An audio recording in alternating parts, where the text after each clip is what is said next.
have your attention, please?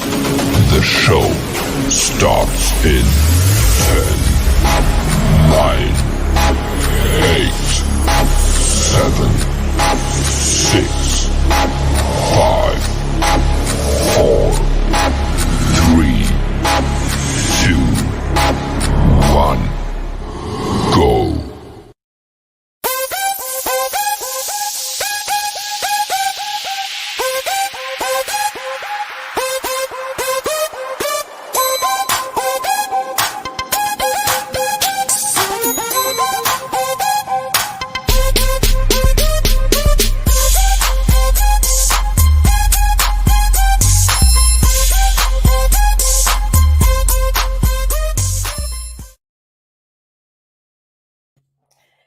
Hey y'all, it's your girl, and yes, can y'all see me? Can y'all hear me? Uh-oh, it don't even look like you can see me up in here.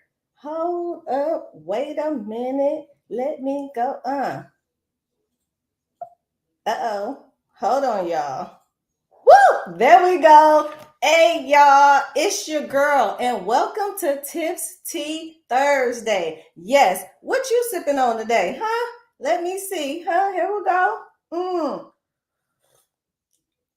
It's some tea right here, y'all, because what we talking about tonight, y'all? Look, it's going down. Did y'all see the Nick and the Kim and the Dr. Brian interview?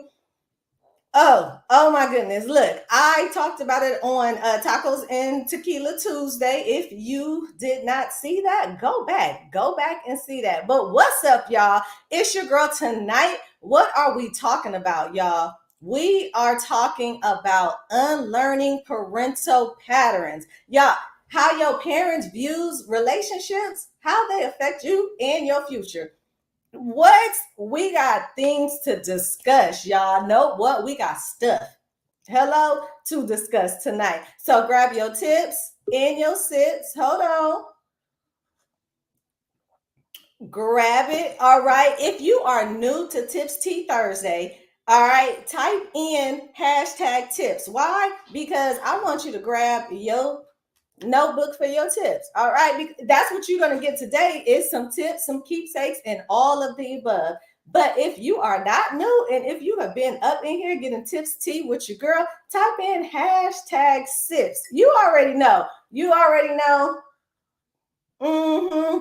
But tonight I have my notes right here, and we have a special guest coming. Y'all know I bring my guests up in here. Y'all know, because what? I mean, talk to me, I talk back. I talk to y'all all day, but we gotta get some perspectives up in here. Male perspective, female perspective. It's been my men up in here lately, you know what I mean? Because listen, they be they dropping keepsakes, gems, whatever you want to call it. And like I said, following up on that Nick Cannon and that Dr. Brian and Cam Newton interview, family dynamics have been hot topics for your girl. Family, broken homes, baby mama, baby daddy, which is something that your girl cannot stand. It's one of those things where I'm like, I need that word, baby mama, baby daddy, because is it a mentality? A lot of things that we got throwing out here these days are mentalities, y'all. But hold on, let me tell y'all what we're getting up into tonight. Like I said, we getting into broken homes, how our parents were raised, and the generations, everything's being outdated. We're talking about different baby mamas, because y'all know Nick has 12, right? 12, and I'm not even gonna get the number of baby. If y'all know how many baby mamas Nick got, for sure, type in the chat. I don't want to say 12 with 10 baby mamas, because there's one set of, I don't know. Your girl don't like to not give actual factual. So type in the chat if y'all know exactly how many baby mamas Nick Cannon has, because Cam, I believe he has 8 children with 3 different baby mamas. And y'all see, I keep, because these are what they're calling them. All right. So we're gonna tap into that. We're just gonna tap into all of that. But hold on, don't forget, right after Tips Tea Thursday is what? Tubi Thursday. You know that's your girl is gonna watch a Tubi movie and she gonna review it right after. Tubi is look, I'm not saying every Thursday gonna be a Tubi movie. But it might be. I might be winning. Lifetime got a crack. BET plus be having a crack. But tonight, another Tubi movie, y'all. So stick around because we are going to talk about what? Breaking free from parental baggage, y'all. How our parents' relationship views might just sabotage your future. And again, might look, you know, yes, I say it all the time. There is a percentage out there, right? There's this small percentage here that we can always talk about, but then there's this percentage here. All right. So before my guests get in here, because y'all know 7:45 is the right time. What I want to discuss, let's start on the topics of a broken home. And I'm gonna go because they went in on your girl. I'm gonna pull up my Facebook right here. I'm gonna pull up my Facebook. Oh, okay, hold on. Before I get into this, thank you, Richard. 12 kids, 6 baby mamas for Nick Cannon, because I needed to get the facts straight on there. So 12 kids, 6 baby mamas. It sounds like he 2 for 2. But again, don't quote me. Let me stop before I don't get the actual factuals. But what I do want to share with you guys was a post that I posted a few days ago, and this is what I wanted to talk about on today, Tips Tea Thursday, and it was about broken home. So my post, hold on, because they went in on your girl. My post said, and I want to get it verbatim before we get in here. Y'all follow me on this one. I said here, hold on, I'm scrolling. Don't lose me. If you follow your girl, you would have seen a few days ago that I posted this about a single parent being considered a broken home, raising your child. That kind of triggered you. Oh, here we go. I found it, y'all. I found it. And it was, hold on, did I just lose it? I did. You know what? Don't even worry about that because we have a lot to get into tonight. When I find it on Facebook, y'all, I'm going to get back into it. But you know what? Why even hold up to wait till 7:45 to get my guest up in here because he's ready. He ready. I'm ready. Again, hey, y'all, get your notebooks for your tips. Hold on. Make sure you get your notebook for your tips and whatever you drinking on tonight for your sips because we are about to get into this. Hold on. Hey, what's going on? What's going on? What's going on? Welcome. Slow motion. Thank you for having me. Thanks for having me. It's Tea Thursday. Are you sipping on something? What you sipping on tonight? I got tequila and pineapple juice. Listen, tequila is my ish. I'm not a drinker. For real. But when I do, it's definitely tequila. What kind we got going on up in there? So it's this new tequila I came up on. It's called Don Rio. Don Rio. That's what it's called. Don Rio. Mm-hmm. Nice. Don Rio. I'm gonna have to try that one out. Not Don the Julio, because I know people getting tired of the Don and the Julio. Yeah, but we Don Rio now. Yeah. Good. Well, thank you for sipping with me tonight. Go ahead and introduce yourself before I get into the story on how we know each other. Because yeah, I'm Elliott. Been knowing Kenya for a long time. Knew her brother even longer. What else? How does the introductions go here? What else? That's it. Oh, okay, that's cool. Perfect. There we go. Yeah, that's cool. Yeah. So my boy Elliott. So I'm gonna get into a story, right? So like Elliott said, he's known me for a long time. I didn't know he knew me for a long time. What had happened was I am at my best friend's house, my best from the womb to the tomb, and her husband's home, and I forgot what the function was because a Bowman function is gonna be a Bowman function, whatever it is. Facts. I walk in, like, hey, I see Elliott, and Elliott goes, "Hey, you Contrell sister?"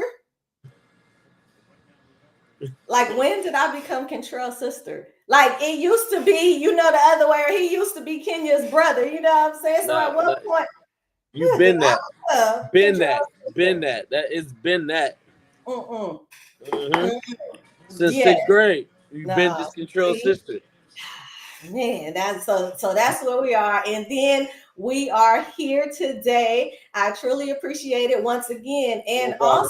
also, so Elliott, you are married. Shout out to your wife, Millie. Hey, Millie, that's my girl. Millie. Yes. And also, you guys were my clients before you got married. And hmm you guys were great. I love you guys so much. And like I said, before they got married, y'all, Right. and they got married. I'm just saying, holla at your girl. All right, follow me. Type in the chat if you It need. go on a resume. It go on a resume. You know what I mean? I feel We it. here, I feel it. Good. So tonight we are getting into family dynamics. I want to talk about, because your girl, I help individuals unlearn and relearn relationship dynamics and skills. And again, not just intimate relationships, family, and all of that. But lately, the hot topic has been like these fathers and broken homes, and how the family dynamics stem from how they were raised. And I'm not sure if you have seen what's been floating around, the Nick Cannon and the Cam Newton Seen them. interviews. All right, before I get into that, I'm gonna go ahead and give me your takes on it, because I got notes on. I've been taking notes for a whole week on these 2-hour interviews. And we talking about what? Just broken homes, or we just talking about all of that? Give it to me, all of it first.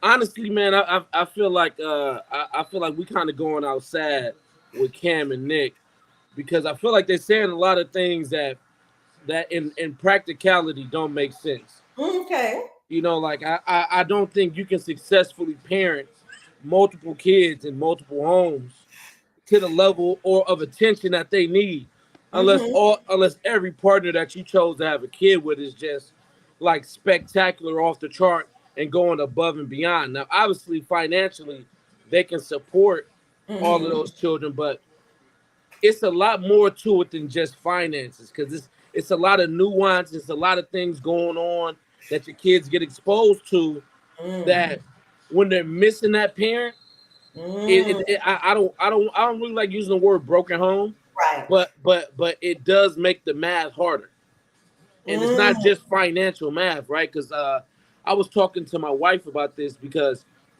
when I grew up, my mom and dad were married till I was about 6 or 7. Okay. My mom never remarried. Okay. But my dad did multiple times, and in that, wait, but dad remarried multiple times? Yeah, he got married twice. Okay. He got two more times after. Okay. But within that, what you kind of find is there's certain structures that come along with two-parent households, because there's two different philosophies, right? Okay. Like, we can have agreement on, all right, like we all believe in God, or we have some principles that we both agree upon, like, hey, we don't want this happening before it's said age, or we don't want you exposed to this, or no arguing in front of the kids. But we're not the same person. And I feel like what happens with a child is when it's a single parent household, when the one parent is carrying the weight, that child takes on the personality of that parent a lot, and it doesn't have a balance, right? Unless you're lucky enough to raise your kid with a grandma and a grandpa and his uncles all around all the time. But if that's not the case, what tends to happen is that child tends to, at least in my experience, I'm no expert, I ain't got a degree in it, I haven't done no studies, but from what I've seen is they take the personality of the dominant parent. Thank you.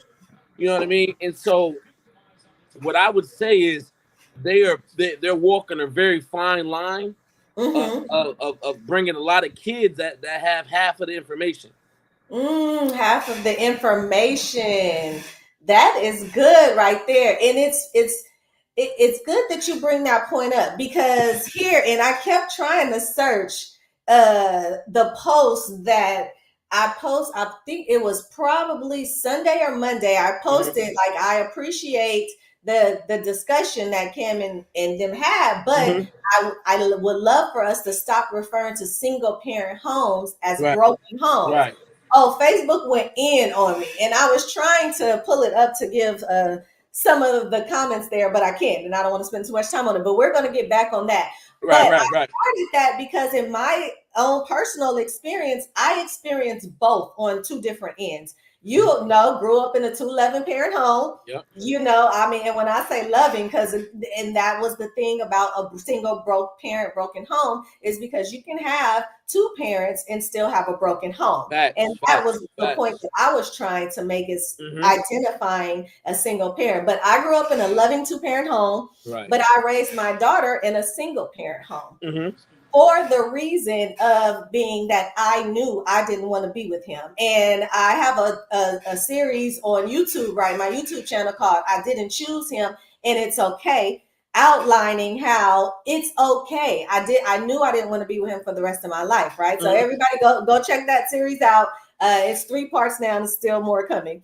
But to your point, it at some point, and I'm never discounting a 2-parent home. I grew up in one, but it has to be loving. It has to be supportive. It has to be very functional, right? Because then there's the word dysfunction. Right. And for me, I foresaw that I didn't want to be with him, right? And I wasn't going to be happy, and I could not do that for my own child and my daughter. Right. So never discounting the fact that she might have, you know, wanted her dad, needed her dad. I'm not exactly sure, because those are hers. You know, we have discussions, but I always say to what you said is that sometimes I'm kind of okay with the fact that he wasn't there because of his personality, right? Because of how he was raised, because of how his relationship with his family was not toxic at all. I say that all the time because I want to be clear. His family wasn't toxic. It was still the type of relationship that they had. I should have seen that. And again, I always say with his personality, like, oh my goodness, if we would have had to split that or in the same household, it just would have been chaos. Because like you said, the morals don't align. When it comes to whatever, finances, how you raise them. I mean, even there were times when he would pop up throughout the years, because he was absent, when he would pop up, and it would be so much negativity. Right. It will be. And I was just like, and in my mind, because I never spoke ill about him ever to my daughter anyway. But which is important. Yes, very important. Because she's 21 now. And at this point, at 21, she sees her own, she has her own relationship. Formulate her own definition of him. Yeah, I get it. Exactly. You know? Yeah. And again, the reason why we split had nothing to do with her. And that's the other thing that I need parents to really understand too, because I know that some children, they think that it's their fault. You know, that's one aspect. Or why isn't it here? Or why my dad doesn't love me, or my mother doesn't love me, or so forth, so on and so forth. And it needs to be driven home that it's not the child's fault on why the parents are not together. No. And so again, never spoke ill of him, and she got that. But even to this day, and I was 25 when I left. I'm 41 now. Even to this day, never regretted, never looked back, but still looks at him like whatever he got going on in life, like it still to this day would not have been very a positive, healthy, whatever. It would have just been all over the place. Yeah. Let me ask you a question. With that, did you have a lot of family outside influences that were around and helping you raise her to give her different perspectives and things? Absolutely. And so that's why I understand that I have a unique situation. But what I always try to help bring home to my clients and everything is that it doesn't have to be that. You don't have to stay for the children. You don't have to stay for finances. You don't everything is buildable, right? And so, but yes, I had a tremendous amount of support. That's why I feel she never missed a beat with the male influence. You know, she has my brother, as you know, her godfather, my dad. Oh, I'm a daddy's girl, so it's 10 times. And you know the type of father that I had. So great guy, Mr. Matoir, great guy. Thank you. Appreciate that, Miss Girl. So I did have a lot of support, yes, which is very important. And I do understand that there are people that don't have family support. Mm-hmm. And these are the reasons why they stay and things. But there is always that. Here's the other part: family does not have to be blood. No, Right? no. There are, and you again, the Bowmans. We can talk about the Bowmans all day, every day, and Yeah, there's some decent people. They're decent. They decent. They all right. You know what I'm saying? Sometimes they all right. They But decent. they have no children. Obviously, all their friends, if not one or two, does not have children, but all of their friends have children. And they are the best aunties, uncles, godparents that there is. So family does not have to be blood. Support doesn't have to come from blood. And I know that us as a community, it's hard for us to reach out and ask for help. Mm-hmm. Right? That's fair. For us, but at times that's an attribute of how you was brought up though too. Mm-hmm. Kind of going back to like before, like where you come from got a lot to do with how that parenting thing goes for you. Yes, absolutely. So bringing that up, let's segue into my next thing that I wanted to highlight, and I talked about this before, but I wanted to get your take on it. Where is my notes? In that interview with Nick Cannon and Dr. Brian, she said that she was raised by her father because her mother abandoned her. This was her background story, the short version. And her father was a big kingpin. I don't know if that's still the word that we use. I don't know. The head of the biggest gang and wherever she came from, right? Kingpin. Mm-hmm. I watch a lot of Tubi. So what caught my attention, and again, I'm a daddy's girl all day, but my mom was there, but she was just solely raised by her dad. She said that her dad, number one, told her that if you run into a guy that resembles anything like me, it's a no. I thought that was interesting. Speak on it while I sip. That's at least in my mind, I feel like that's an impossible task, right? Mm-hmm, mm-hmm. Because I think automatically your kids are going to gravitate to people that are similar to those that took care of them on the way up, unless it was just a traumatic experience, right? Like if your parents are deadbeat and they were whooping your ass and making, can I cuss on here? My bad. Absolutely. Okay, cool. So they was like whooping your ass and all that other stuff and drinking and getting high in front of you and stuff. Unless you just had like the worst example possible, I feel like it's not normal for you not to be attracted to people that have traits similar to your parents, right? Right. I also feel like whatever you tell your kids not to do is exactly what they gravitate to. Right. Now, granted, I don't know this lady and who she ended up with or who she dated on the way there. Oh, by the way, I'm sorry. I'm glad you picked that up. She has been engaged 4 times and called off 2 weddings. Right. Single with no children. So I think a lot of that has to do with about being raised by just your father, right? It kind of goes back to that balance, because I feel like your logical brain and the less emotional portions of your decision making, even in relationships, you get that balance from your father. Like boundaries is something that your father helps you create most of the time. Granted, some mothers got to help you do it, but usually your mom, you go for all your soft skills and understanding and romance and relationship building and empathy. Right. Those are things you get from your mother.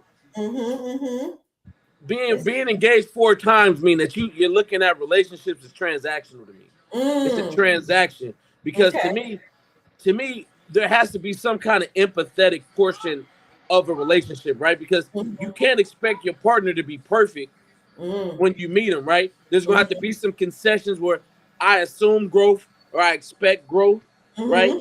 But if you're getting to the engagement portion and you're always backing up, it's because you're doing a pros and cons list with people. And I don't think while I do think that's successful to it's a degree to that. Like people aren't transactions. Like we don't live in a vacuum and we aren't numbers. Like we have emotions. Right. I can be one way one day, I can be a different way the other day. And kind of bringing this all back to the head, kind of bringing it up with her. those empathetic and giving people like rope and grace, Mm-hmm. those are skills I developed from my mother, I believe. My dad wasn't a grace giver. He was Okay. he was like, okay, well, based on the facts, this is the decision I'm gonna make. But Mm-hmm. every decision isn't in the facts. It's not black and white. It's a lot Mm. of gray. So I feel like going back to that doctor you was talking about, Yes. being engaged 4 times and never married. Like this is a transaction at the end of the day that you're looking at, Mm-hmm. and you're saying, well, my marriage is a business, and I don't think this would be a successful business plan when people Mm. aren't business plans. That's what I kind of feel like I just hope y'all hearing write that. down y'all tips because that was a good one right there. Mm-hmm. No, go ahead. I didn't mean to cut you off. No, I no, just no. That's it. That's go it. ahead That's it. and drop that one. Yes, that is amazing right there. That was good. So, yeah, again, interesting because let's get into the other part that she said that her dad taught her. And again, so story here. Um, I was engaged and unengaged, Mm-hmm.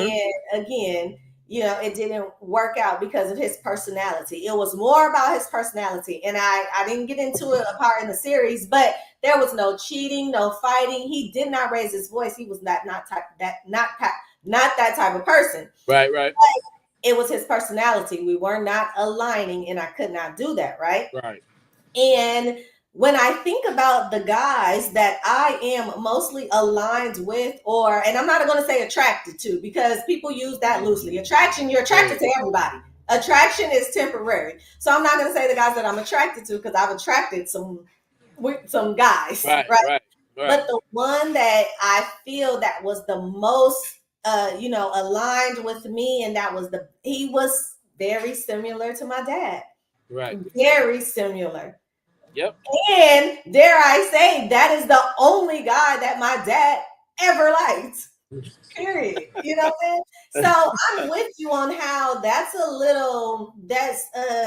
whether it's consciously, unconsciously, I'm Right. not even sure if that's even as possible each Right. time often.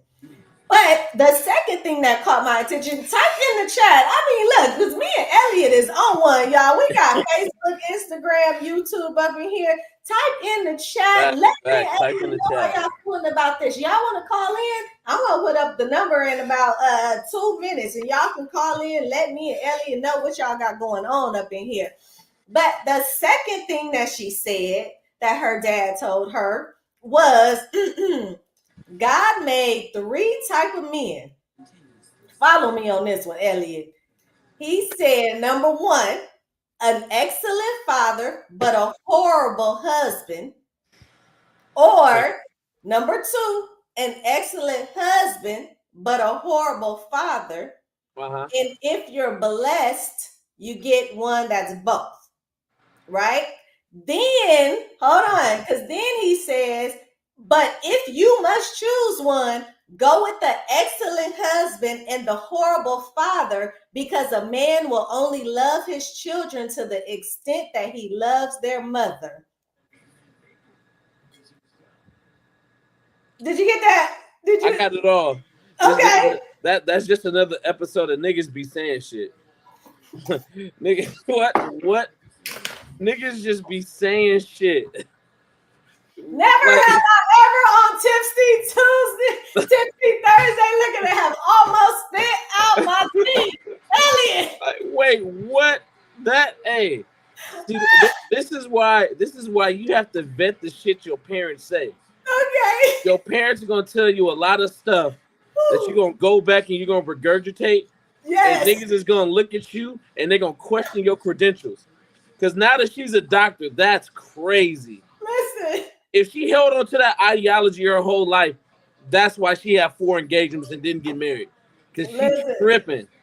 I wrote it down so I didn't get it wrong. I rewind that one because I had to get it word for word. Because again, I'm with the actual factuals. All right. Yeah, and that's crazy.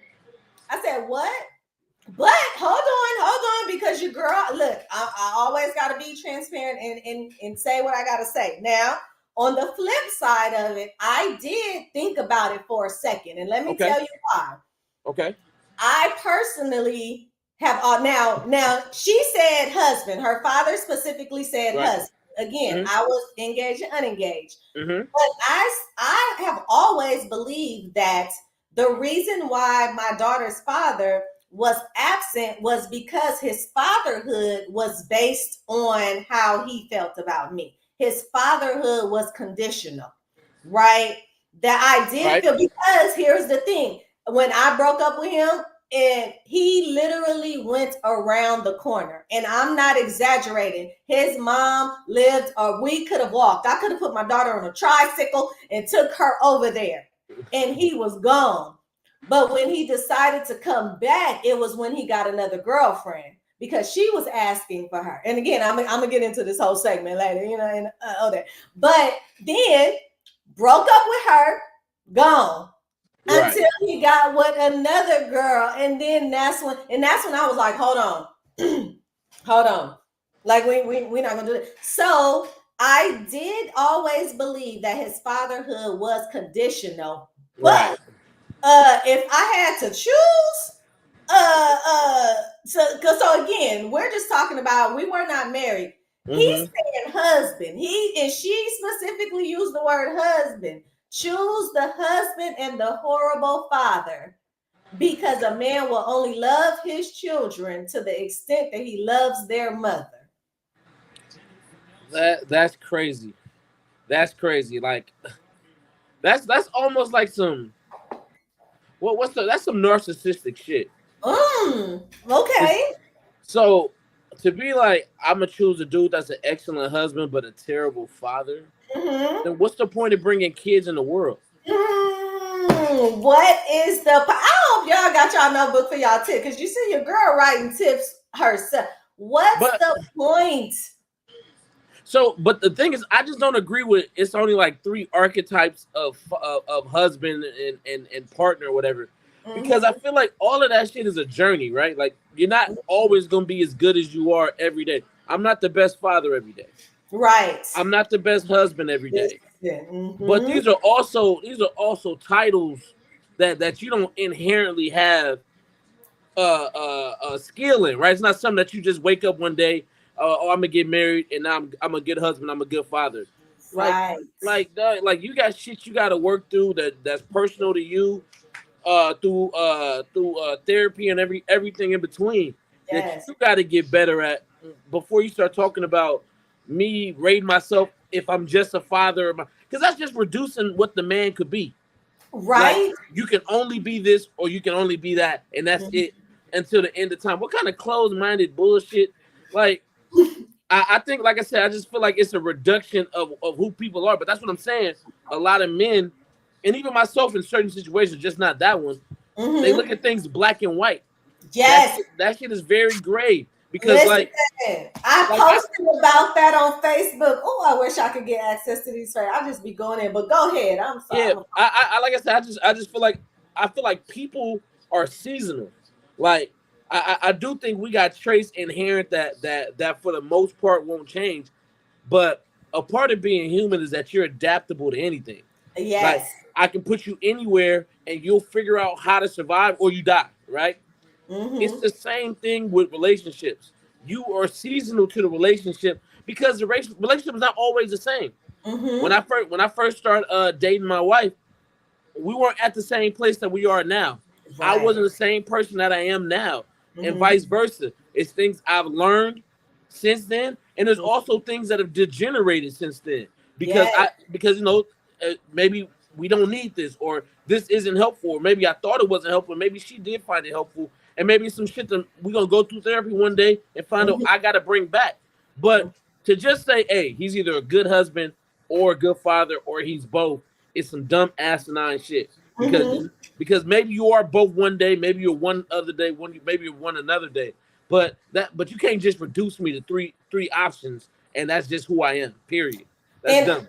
and also to tell your young daughter that, who Right. A, doesn't have children, and A, might desire to be married one day, you have no idea what a good father or a bad father is going to be. For an Right. example, back with me, you know, I did, and again, good or bad is subjective, right? Very, I very. hate using terms, so I cannot even say that her dad was a bad father. Yeah, I'm not saying that either. Just for Oh no, yeah, right, yeah. correct. But she said, okay, no, she said that's what her dad said. Her dad is saying, oh yeah, that's right, yeah. right. So we're saying, so what I am saying is that you don't even know, and again, to your point, if a person is going to be a good mother or a good father or a horrible mother or a horrible father until you get in it, because I will give him credit in the beginning. And this is a running joke with my daughter. I had my daughter in December. My birthday is in January. I was in the clubs already, and she was at home with her daughter. So it's a running joke. I was like, shoot, I was trash when you was born. But so I will say he was there, and until I broke up with him. I broke off engagement. So that's why it's the teeter tatter about the, you know, conditional and things. But again, I wasn't married to him. And I not married. But I found the post before we move on. What I posted before, it said black and white thinking can be an attempt to protect ourselves from the pain of complex reality. Yep.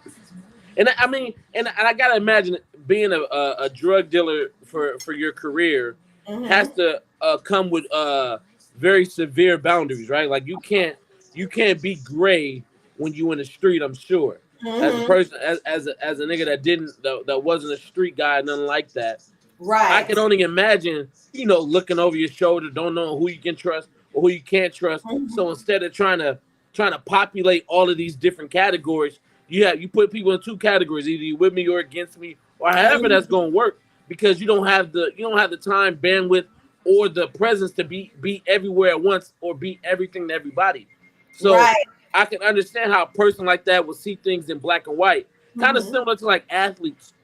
Because when you look at athletes when they're growing up or when they're in college or in the pros, they probably they don't have time to be the best parent and be the best athlete. Like I'm pretty sure Kobe missed a lot of shit when growing up, and he became a much better father once he got out of athletics, because that wasn't so much of his life. And I'm sure that's true for a lot of athletes, because you got to compartmentalize people in your life, and it makes it black or white.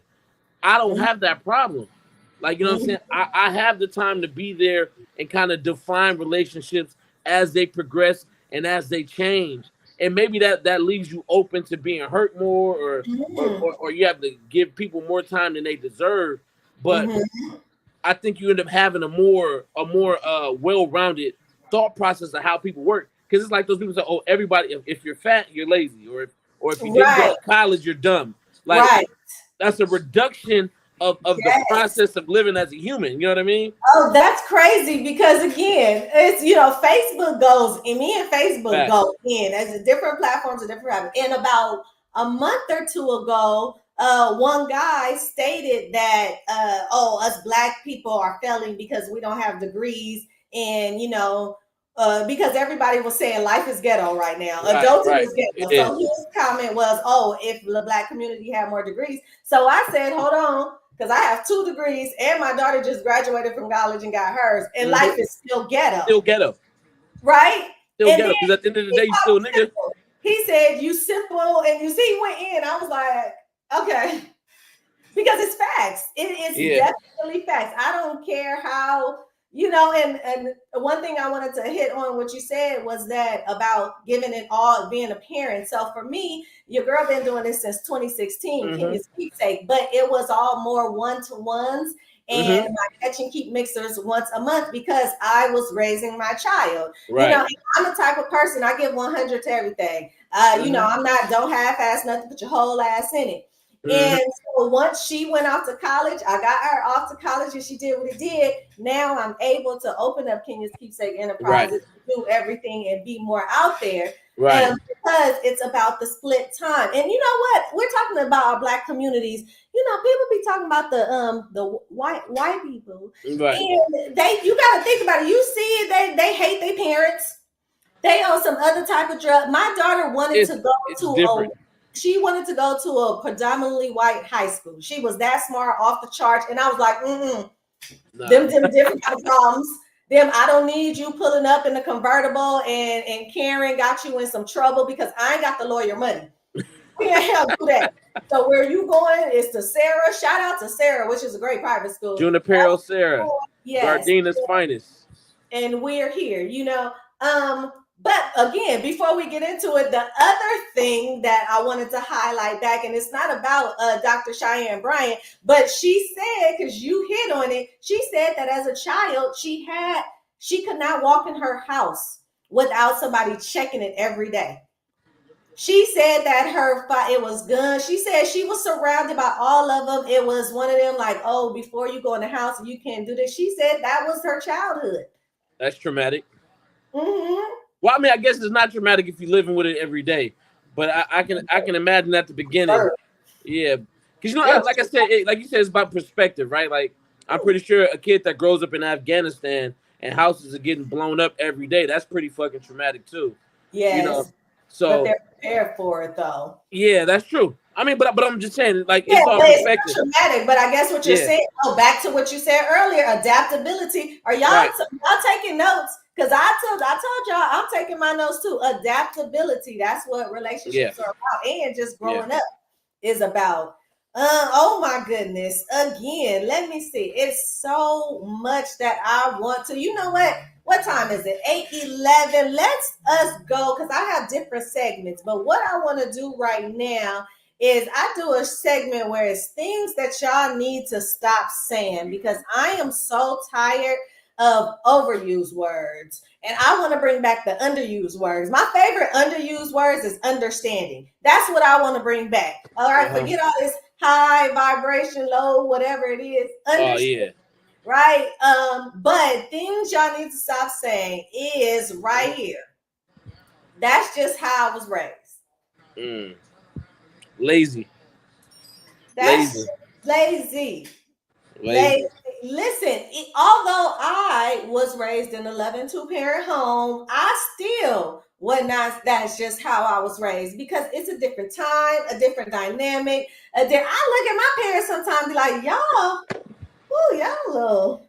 I don't know about y'all sometimes. Y'all got us through though. You feel me? Yeah. What's your take on that one? Yeah. So that I agree. I'm tired of that too. That's how I was raised. I just give niggas excuses to do dumb stuff. Or not do better. But what I will say too though, I don't judge what happened before though, right? Because what you were saying, like our parents did do some different stuff, like whoopings and everything was different than it is now, and the way that they would talk to you or leaving you at the house for 8 hours at a time while they at work and stuff like that. But the time was different, right? Like the times now are what they are, and you got to adjust accordingly. But I definitely don't vibe with that. That's just how I was raised. Because you just limited how you going to react. And then you're letting me know that you about to do something that's going to offend me. And you're just about to stop fucking with you. And you blaming it on your parents. Yeah, you blaming it. Like, nah, nigga, you an adult. Grow up. And then how you expect me to want to like your parents if you blaming it on your parents, right?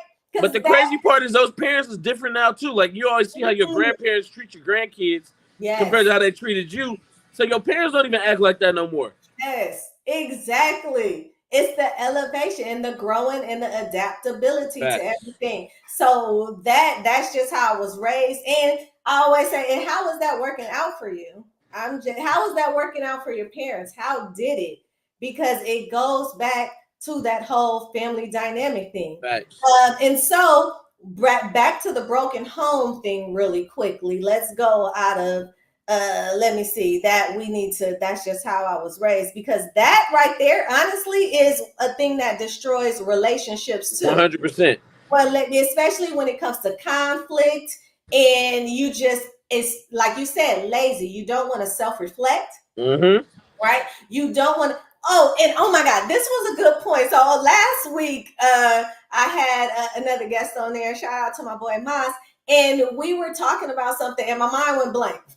So I was like, because it gets so good. As you see, me and you are here vibing. That's why I love having you guys on here. But I'm so happy that it just came back to me, because I believe that you also could go ahead and chime in on this. So what I wanted to bring up before, and it goes back to that's how I was raised, is that what I want people to understand is that when you are with someone, whether you're engaged, long-term relationship, that person knows you.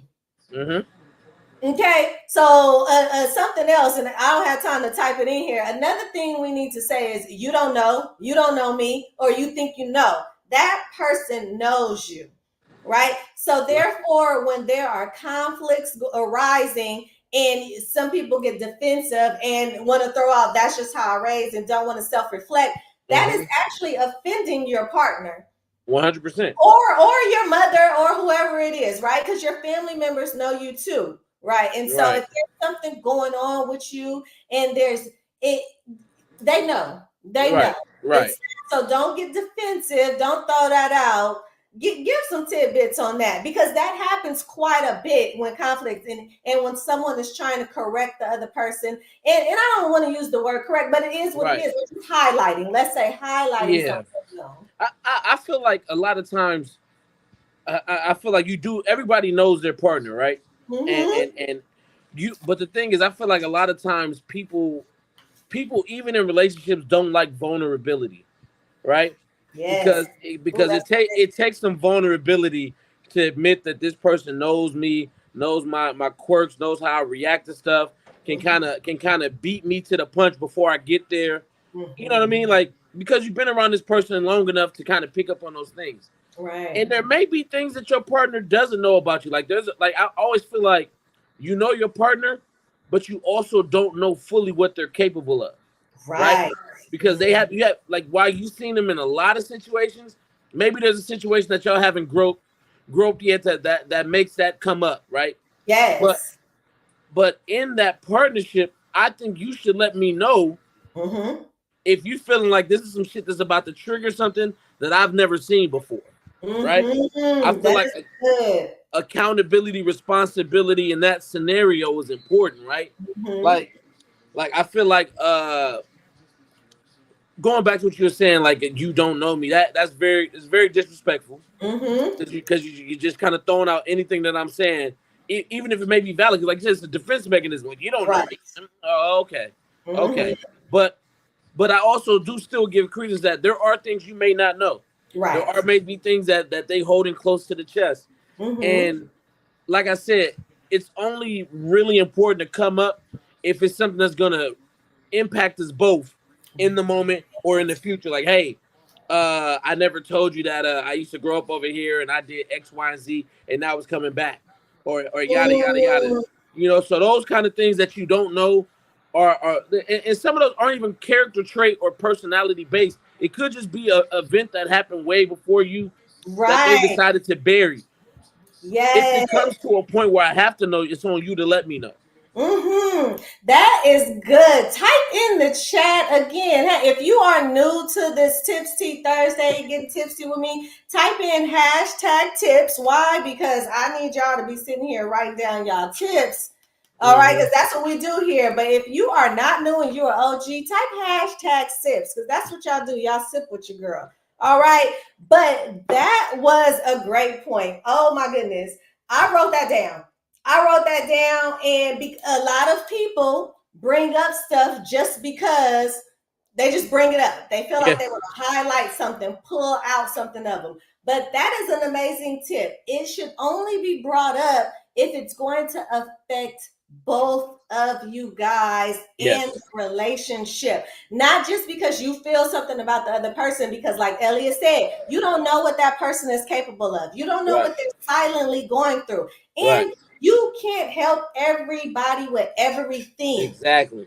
There are some things, and that's one big thing that we have as women. And I'm going to get on my women for a minute, is that we feel that we can help our man with everything. It is some things we just cannot touch. I don't care if we think we can, if we can Google, if we're the best detectives in the world. There are just some things we cannot do. Leave it alone. Let them know. Yeah, I agree. Just certain things you just gotta. And like I think that go both ways though, right? I think that go both ways because it's things as men that are like it should be like unsaid treaties of we don't cross this line unless we have to cross the line. Like if it don't come up, like I know a lot of dudes are real iffy about their wife or their girlfriend, or when they go with a girl or dating her, about body count. Like body count used to be a thing Is it still? Huh? Is it still a thing? You'd be surprised for a lot of adult niggas is out there. They still care about that. But to me, like, why would you want to know? Mm-hmm. You know what I mean? Like, what do we gain from that? Now, granted, unless it's something that's like, you about to give me the Magic Johnson, or you about to or you about to do something, or I'm at risk because we somewhere and one of the dudes is there, and I'm about to let me know then. Mm-hmm. But I don't care outside of that, right? So like I feel like a lot of times for dudes, it's like what has the woman done in her past? Those are the things that they want to do. They want to know everything about what you've done in your past, and I don't think it's value in everything. And you're not always gonna be the same person for what you're not. Granted, I'm telling you, if you got like crazy dirt, that's something that's gonna affect me. I need to know. Like I don't want to be outside looking stupid. But at the same time, but you know, it's like I said, it's limitations. The same way we want to be going back the other way. I have a question on that though. Is that not part of the competitive nature of a man that wants to know? Now I feel what you're saying. No, I get it. Like, why do you want to know? What is all of that? But is there not a side of some guys who might see it as competition? Like, oh, I want to know everything they did because I can do it better. You know, I can do it better. And yes, women do it too. But I'm just asking specifically. Not for me. Not for me. Not for me. None of the homies, nobody you've ever heard, seen.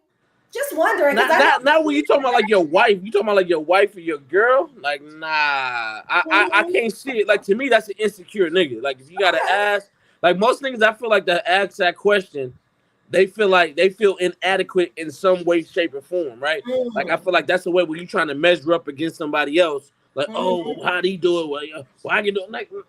Like in high school, yeah. College, yeah. Because you gotta walk the hall and that ain't your girl. And then she gonna tell the next nigga about it. But if you talk about my girl or my wife, nigga, I can care less. Okay. I can care less. It's different. But yeah. But that's just me though. I don't know. I can't speak for all men, but I know that's for me for sure.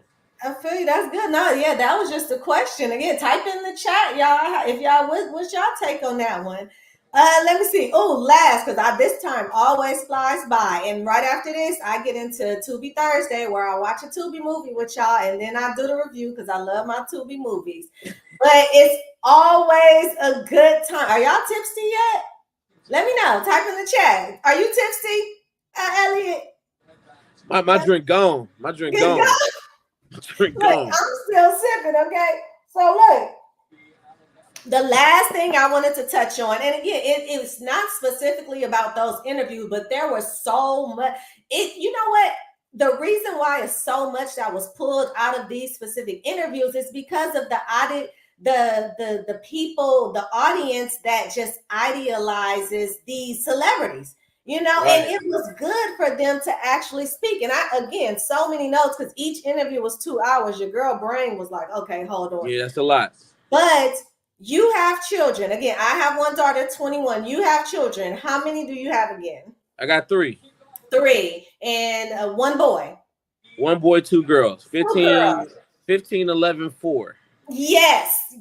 Love the babies. And shout out to Amelie. That's my girl. But what I wanted to touch on really quickly was Nick saying, again, Nick has 12 kids. We clarified it, 12 kids by 6 different women. Mm-hmm. Okay. And so of course she touched on gosh, that interview was so deep. I just want to say this part. She said that men that go around creating broken homes are broken men. That's what she said. All right. So, right, you want to touch on that before I get into what I'm about to say? Keep going. I'm just keep listening. So, what Nick said, though, that caught my attention was that he puts all his children first. It's 12 of them, right? He said he puts his children first before everybody, the women, the whoever, his children comes first. Now, for me, I was like, how, Sway? 12 possible. Is a lot. Now, again, I'm a football girl. Your girl is a football, and I'm a sports. I don't really basketball, whatever. But I know it's only one quarterback. Somebody got to be first, right? Somebody got to be And then everybody else has a position under that's sports, right? And I'm not saying that you can't let, I only have one. So that's why I always say I can only speak, but also I have clients and I have family members. My dad is the baby of 10. My mom is the oldest of 6. One of my cousins has about 15 kids. But in all of that, it was always something. Whether one child felt like somebody was a favorite, or whether there was a favorite, or someone felt like it was always something. And like you said, how can you spend your time if all of your children are in sports, unless they all on the same team? At that point, you can create your own league. You ain't even got to separate the kids unless it's by age. You feel me what I'm saying? But you just cannot. And I don't like misinformation, but to my understanding, Nick Cannon, aren't they all in different states? I think so. I don't know. I'm not sure. It's something like that, though. You can't. Show something like that, yeah. You can't. That's a massive calendar, bro. That's crazy. I mean, he got the money to meet the calendar, I guess. But yeah, I'm always of the belief that I give my kids what they need, and I'm there for them. But I'll be damned if my kids get all my life too, though. You know what I mean? Because I feel like that's a part of being a parent is you got to be realistic. Like your kids can't be your whole life. Not at all. I am an advocate of F them kids. Yeah, I say it all the time. F them kids. Yeah, and I feel like a nod to your parenthood is how good your kids develop on being by themselves, right? Because like yes. I have a 15-year-old, 11-year-old, and a 4-year-old. The 4-year-old needs more attention than all of them. Okay, right. Because she's 4. We're trying to round out her moral compass and how she's going to problem solve and things like that. Right. My son is he's 11. I give him attention. But I also have expectation that he can entertain himself at sometimes, and I also have expectation that he doesn't need me for everything. I don't wipe my son's ass. I don't bathe him. I don't clothe him. I don't like stand over and make sure he's not putting forks in outlets. That's not the relationship anymore. Okay. And so with having 12 kids, I guess the saving grace would be if they vary in age, if they vary in age, then the interaction won't have to be the same. Okay. Because I remember myself as like 8, 9, 10, 11. I wasn't trying to be in my mama's face all the time or my dad's face all the time. And granted, you know what I'm saying, they weren't even available to be in my face all the time. But what they did is they gave me a moral compass. They gave me things to know. They told me how to interact, and I learned these things. And by interacting with family and everything, that I don't have to be there 24 hours to be a good parent. Like I don't want that to be messed up. Like I don't want it to make it seem like, hey, you got to be there every day, all day to be a good parent. Right. But your kids do need to see what a healthy man looks like, how a proper man handles himself, how a proper man handles himself in a marriage and a relationship. Those are important learning tools. Now, if they don't have that at the home, you're gonna have to enforce it somewhere else. Yes. Right? Because like you said, whatever you tell them to do, they're gonna do the opposite, and they're gonna do what you see or what they see, not what they see. It was another.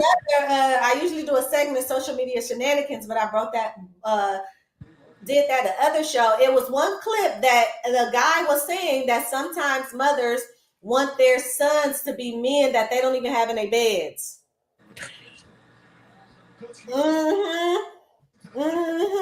No reference point. But no.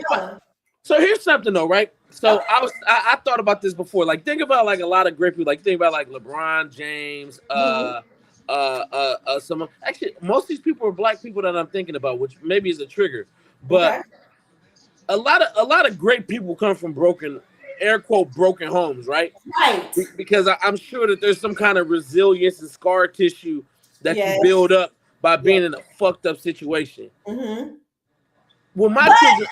Go ahead. All right. Okay. So that was my point. You said by being in an effed up situation. So that was my argument too, though. So I say this in the video too. I had to call my daughter and I said, hey girl, because she's 21. I said, did you ever consider yourself to be raised in a broken home? And she was like, Mom, what you talking about?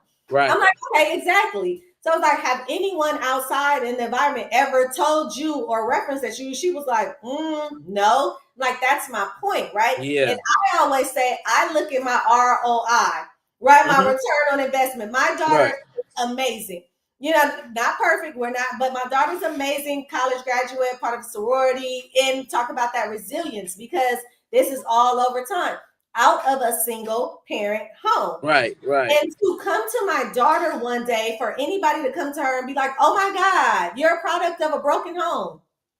Stereotype. Yeah, I mean, like I said, you're just looking at the attributes. You see black and white stripes, and you assume it's a zebra. Right. It may not be that. But you know, like I was saying, like I do feel like there's also like a bad part of like 2-parent households. And I'm in fear of not sounding stupid, right? But I know a lot of people. I work with a lot of people that are moralist people that came out of 2-parent households that have never been in conflict before. And I feel like those parents that say I don't argue or curse in front of my kids or I don't let my kids see me angry. I feel like you're limiting your kids' experiences and kind of getting an education on what the real world is like, right? A lot of kids like they get over sheltered and then they become like adult babies, like they never actually grow up because it's like, oh, well, my mom did this for me. Oh, my dad did this for me. Oh, my mom did this for me. And then they go off to college and then those ones that you see like they get fucked up, like oh shit, this dude's doing drugs, all this other shit, and like he doesn't know because he's never had he's never not had like a restrictor plate. It's like a culture shock. Yeah, but even also like in the communication, like there's people you talk to, and you can say, I can tell you ain't never been slapped. Like nobody's ever slapped the shit out of you, or you never seen somebody get the shit slapped out of them for saying crazy shit. A lot of the stuff I learned is from the way I seen my parents argue before. I've seen interactions with my parents and other people that were not just cordial, like heated interactions, and you kind of start to learn social cues, right? Because you don't get it any other way. Like, you know what I'm saying? And like, I do think that those kids that grew up in single parent households, one of the advantages that they have is that they kind of have to build up an independence, right? Oh, yes. Because you don't get everything you need and everything you want. And sometimes you got to figure out how to finesse and finagle your way through. And granted, finesse is always seen as a negative term, but life is full of finesse. Like there's a lot of people in a lot of rooms that they had no credential to be in, but they learn how to finesse their way through it. Because I was like, damn, nigga, I saw my mom. I like shit. Me growing up, I lived in Leimert Park. Nigga, my mom carried a house with 3 kids in one job, one income. Like that shit ain't easy. Like granted, it was times when we was coming home, she wasn't home back from work and shit. But it was things we learned. We learned how to cook for ourselves, learn how to clean for ourselves. We learned how to get home before she got home without her knowing how to do sneaky shit. And I'm not saying that all that shit was good, but it kind of rounded me out as a person to where when I went out on my own, I'm not out there like with a wet ass and wet behind the ears. Yeah, right. No, that is a great point. I appreciate that. We disconnected from Instagram, but that's okay because we were still going. Yeah, we're still going. It's time. All right. And again, because we could go on and on, but I gotta get out of here. So Elliott, once again, I appreciate you. Yes. Appreciate you having me.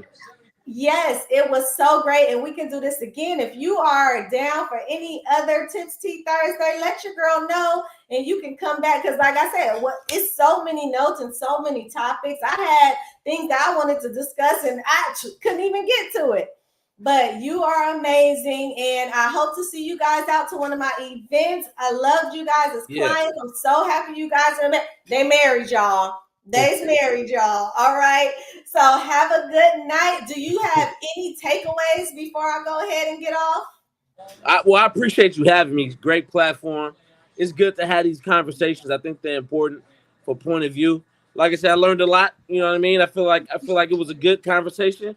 Appreciate you having me. Anytime you need me again, just let me know. Will do. Thank you, Elliott. All right. Bye-bye. Woo, y'all. Listen, Tips Tea Thursday always goes up and down. Are you guys Tips Tea yet? Hold on. I don't know, but all right, it's cool because it's time to sober off up and do real talk reflections. All right. Did y'all have y'all tips? Huh? Did y'all? I know we had our tips, but did you have your tips up? No, look, I wrote them down. Look, said, listen, the body count is still a thing with y'all men. We're gonna have to tap into that. I don't know, but y'all get ready. It's to be Thursday. And listen. Type in the chat. Let your girl know your takeaways, your comments. If you are watching the replay, holler at your girl. Let me know what your takeaways was and what you want in part 2, because this was great. I'm gonna bring my boy Elliott back because I know y'all got some. Your girl got some too. All right. So look, hey, next Thursday, same time, same place, and y'all know how I'ma always leave your girl. Until you meet somebody named they. Don't worry about what they think or say. They've been talking and they're going to be all right. All right, y'all. I'll see you next Thursday.